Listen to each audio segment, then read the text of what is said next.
Zoro and Sanji just got cooked. Deep fried. The chicken wings of the Pirate King is what people are calling them now. I said the cheeks of the Pirate King, but I like chicken wings. That works too. It's seriously been like 1,000 chapters since this last happened, and I know I got my gripes with agenda piece sometimes, but bro, weeks like this has probably been the funniest week in the One Piece community since the Kid and Shanks chapter. Like, seriously. But honestly, One Piece fans, we should be rejoicing. There should be dancing in the streets. Zoro and Sanji needed this more than anybody. They were able to get a push to grow beyond their current levels and enter real top tier status. This was the spark that they needed. But what exactly does Elbaf have in store for Zoro and Sanji in regards to power-ups? Well, we'll be discussing that today.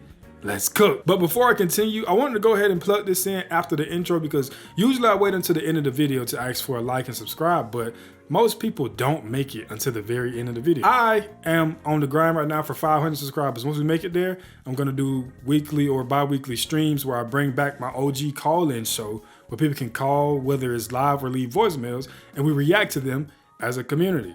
It's gonna be really fun, so please like and subscribe so we can go ahead and try to get to that once I hit 500 subscribers. Anyway, back to the video. So if we're gonna know where these guys are going power-wise, first, we need to discern where they are. And as much as the One Piece power scale has really shaken up post-Wano, we still have an idea for Zoro and Sanji at least. Now, in my opinion, Zoro has entered that rare territory where it's like the gray area between Commander and Admiral. The community usually refers to this as YC1+. He's knocking on the door of Admiral level, but he's not quite there yet. But at the same time, he's a little bit too strong to be grouped in with people like Katakuri and King.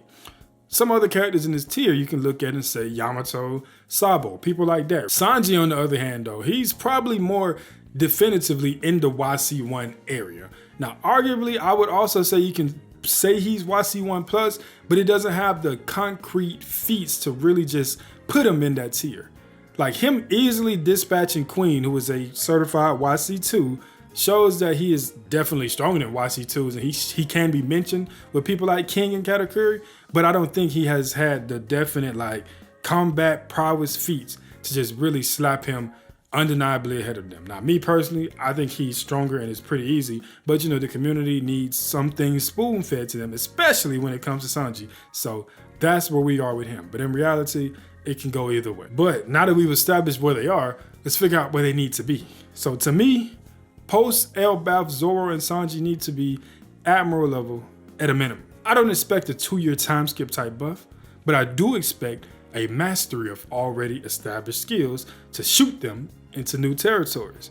So now let's look at these guys individually and try to figure out where they're gonna wind up with after their buffs and even what buffs they're gonna have. So first, we got Sanji, our observation hockey specialist of the crew.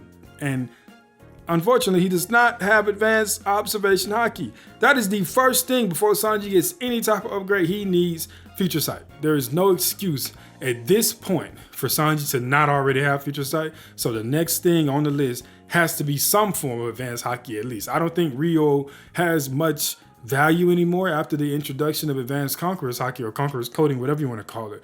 But future sight is still a bona fide top tier ability. We've seen everybody from Shanks to Kaido to Gaban use it. And it's extremely valuable in a fight to be able to see the future. And somebody who is supposed to be the crew's observation hockey specialist should have probably, if not the first guy, definitely should have been the second one, or should be the second one to unlock it. There's like a 99% chance that that is his next upgrade, but that is not enough. The Conqueror's hockey conversation around Sanji really ramped up after we met Gaban, though I would say I've believed for a very long time that he would get it. Even before that, even before Zoro got it, I've been around for a while. I've always thought both of the wings, before they even called wings, would get Conqueror's hockey. That's just me. But is this something that happens here in Elbaf? I would say that that's a very big jump for Sanji to go from not having Conqueror's hockey at all to being able to code it and apply it to his attacks. But Zoro did that in Wano. Even if it was unintentional, if anything, that makes it crazier. The Zoro unintentionally went from, he still never probably figured out he had Conquerors. Yeah, he didn't know, but he went from still not knowing it to being able to use it in one night. That's actually pretty crazy. So Sanji, in a situation where he's actively training towards this, with knowledge from people around him like Zoro, like Luffy, like Gabon especially, going for Conqueror's coding, that is very realistic. I think it can happen. Whatever happens after Imu leaves, whether it's a training arc, whether it's just a fight that pushes everybody to the brink, they need these upgrades. And Sanji unlocking Conqueror's Haki, getting coached by Gabon on the sidelines sounds very dope to me. But let's say Sanji is not gonna be a conqueror. I'm like 80% sure he is, but let's say that 20% creeps in and breaks my heart. Cool. Well, either way, we just saw his next upgrade and it just smacked him in the face and caused an explosion, and it's called Black Flames. Those same black flames from Imu. We've seen Sanji observe people, see something they do, and copy that ability with Skywalk. The coolest thing in the world would be if he saw those black flames from Imu and said, let me add that to my bag. And I would really love it if these flames had some type of additional properties outside of just being hot. What if they caused like rotting over time? Like what if they were like Amaterasu, where you just could not put the flames out? Just something special, because just another hot flame, it might be a little disappointing. And at the same time, Sanji needs a projectile attack. He is kind of useless from afar. If he's not speed blitzing you, if he's not in your face, what can he do? Literally nothing. So I need either first of all, the non-negotiable is future sight. That just has to happen. And then you come to either Conqueror's Haki coding or a black flame. But realistically, his black flame would probably be Conqueror's Haki. So some type of upgrade. I don't really care much for the science route. Will it be a thing? Will he get something? I don't know. It's possible. Oda could make it cool, but I think Haki right now has to be Sanji's main focus, especially after seeing Imu. So now we got Zoro. And this is where it gets kind of interesting, because his upgrades are written on the wall. They're very simple once you really think about it. We know Zoro is going to get stronger through his haki and his swordsmanship, right? That's obvious, but it's so many questions surrounding that. I would imagine that he also would get future sight at some point. Like I said, that's just a top tier thing. They all seem to have future sight and they make very good use of it. I don't know if he gets it before Sanji. I think he gets that during a fight against Shiryu with his invisibility stuff to see him coming.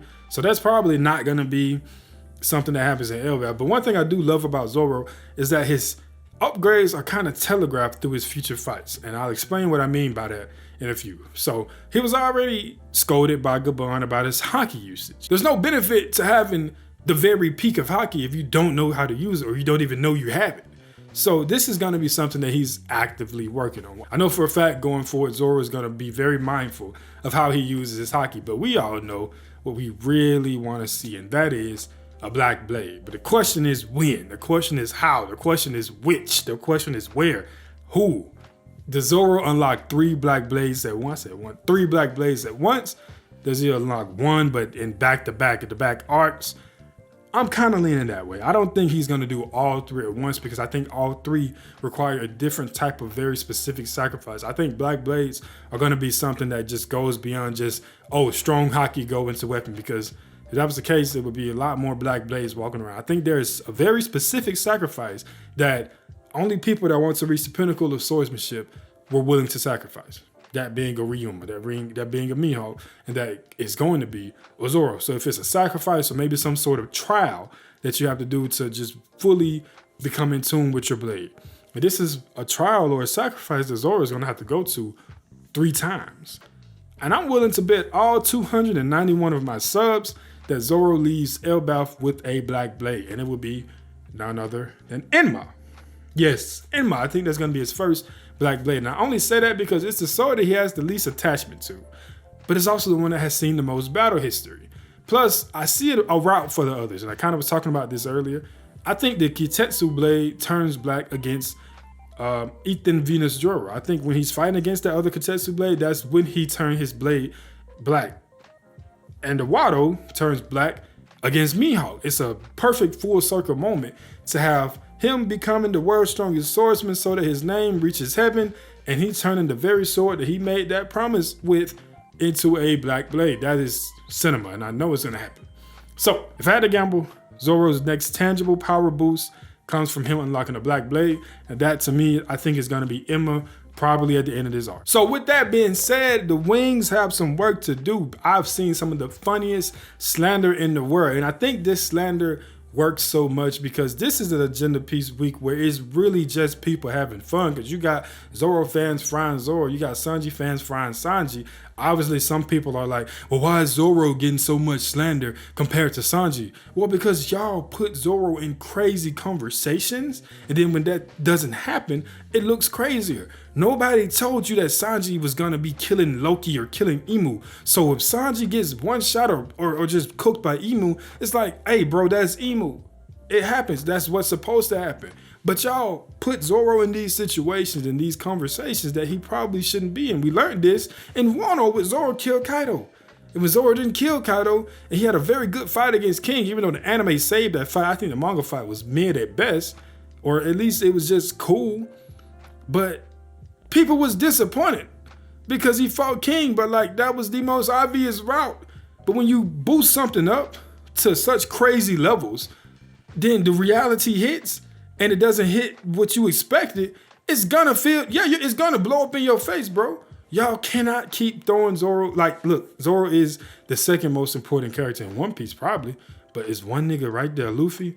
Look, that it's not close, bro. I'm just keeping it real. So we gotta taper our expectations, or at least stop setting them up, because a lot of y'all don't be real Zoro fans. They just be setting bro up. Or they be fans, the JJK fans, that LARP Zoro fans. I know y'all, bro. I'm familiar with y'all. I've been around here for a long time. I know I'm familiar with y'all game. Anyway, I talked about the sub thing earlier. This is a quick hitter video. This is a very dope, interesting chapter. I might do a chapter review. Nah, y'all don't watch chapter reviews. Y'all ain't finna fool me again. Either way, this is a dope chapter. I'm really excited about the next chapter to see Loki get cooked as well. And we will be there. Peace out. Love y'all. Please like and subscribe.